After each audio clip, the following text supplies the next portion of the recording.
কুল ইন্না সলাতি ওয়া নুসুকি ওয়া মাহইয়ায়া ওয়া মামাতি লিল্লাহি রাব্বিল আলামিন।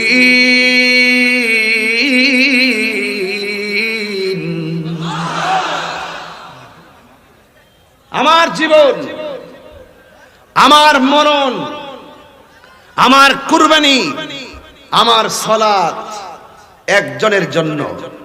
জবান খুলে বলুন তিনি কে? সব যেহেতু আল্লাহর জন্য, আর কথা বলে লাভ কি? যতটুকু নীতিগত কথা শুনবেন, আল্লাহর কথা শুনবেন, আমার মনিব তত খুশি হবে। বলুন না সুবহানাল্লাহ। এই জন্য আমি খুব ধীরে ধীরে ওয়াজ করি, আপনারা একটু মহব্বতে দুরূদ শরীফ পড়েন, এরপরে আমি আমার আলোচনায় ঢুকে যাবো ইনশাআল্লাহ। সবাই দুরূদ শরীফটা একটু প্রাঞ্জল ভাষায় পড়বেন, মহব্বত নিয়ে পড়বেন, মহব্বত নিয়ে পড়বেন।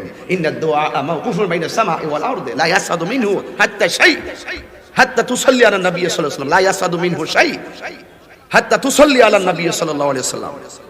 প্রত্যেকটা দোয়া আকাশের মধ্যে ঝুলন্ত অবস্থায় থাকে, এমন কোন শক্তি নাই দোয়াটা আল্লাহ পর্যন্ত পৌঁছাবে যারা নবীর উপরে দুরূদ পড়ে দোয়াটা পৌঁছে যায়।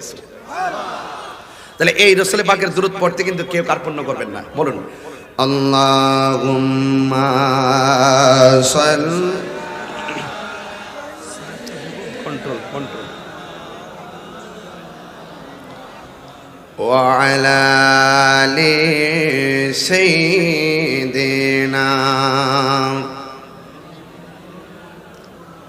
আমার যুবক ভাইরা, আল্লাহ রাব্বুল আলামিন আমাদেরকে এই দুনিয়ায় পাঠিয়েছেন, টেন্ডারবাজি করার জন্য পাঠাই নাই, রাহাজানি করার জন্য পাঠাই নাই।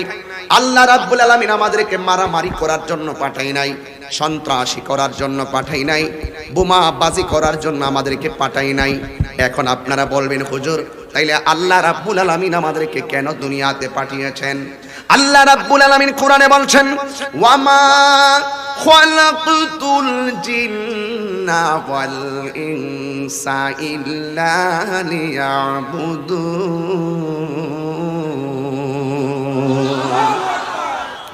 আল্লাহ রাব্বুল আলামিন বলেন, আমি মানুষ এবং জিন জাতিকে সৃষ্টি করেছি একমাত্র আমি আল্লাহর ইবাদত করার জন্য।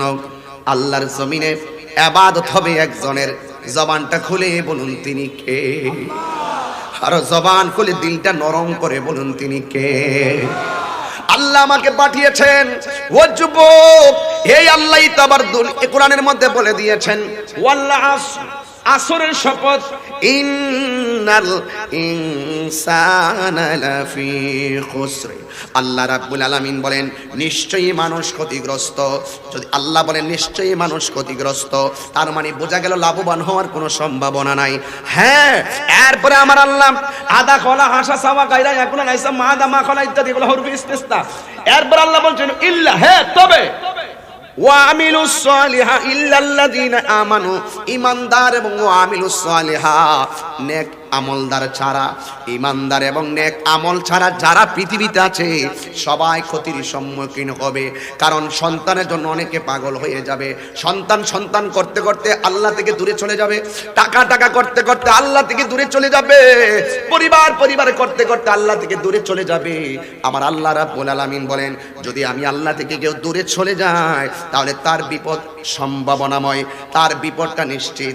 এই জন্য আল্লাহ বলছেন ইন্নাল ইনসানা লাফি খুসর, নিশ্চয়ই মানুষ ক্ষতিগ্রস্ত।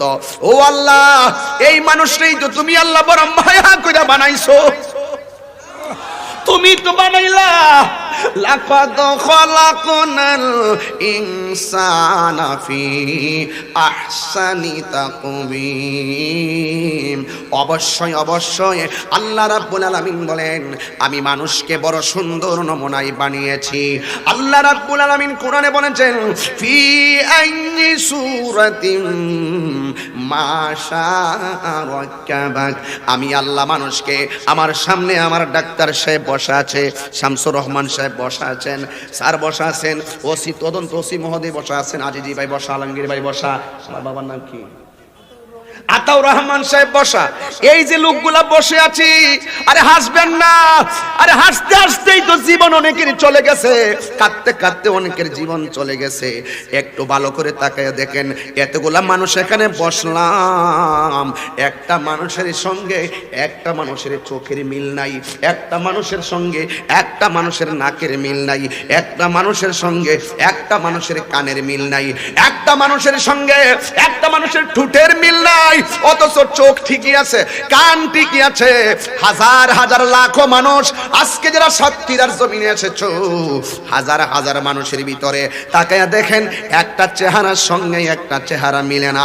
আল্লাহ বলছেন খলাকতু বিয়াদাইয়া, আমি আল্লাহ রাব্বুল আলামিন মানুষকে বানাইছি আমি আল্লাহর নিজের হাত দিয়া। আমার আল্লাহ এত মায়া করে বানাইছে, একটা চেহারার সঙ্গে একটা চেহারা মিলে না। আর তাহিরি বিরুদ্ধে তুমি কি কথা বলবা? তুমি যদি আমার বিরুদ্ধে কথা বলতে বলতে গাইতে থাকো, একদিন তোমার জীবন তো শেষ হইয়া যাবে। আমি তাহিরি ওয়াজ করতেছি, একদিন তো আমার জীবন শেষ হইয়া যাবে। একটা বার তাকাইয়া দেখো, একটা চেহারার সঙ্গে একটা চেহারা মিলে না। আওয়াজ করে বলো, এই কারিগর একজন, জবান খুলে বলুন তিনি কে?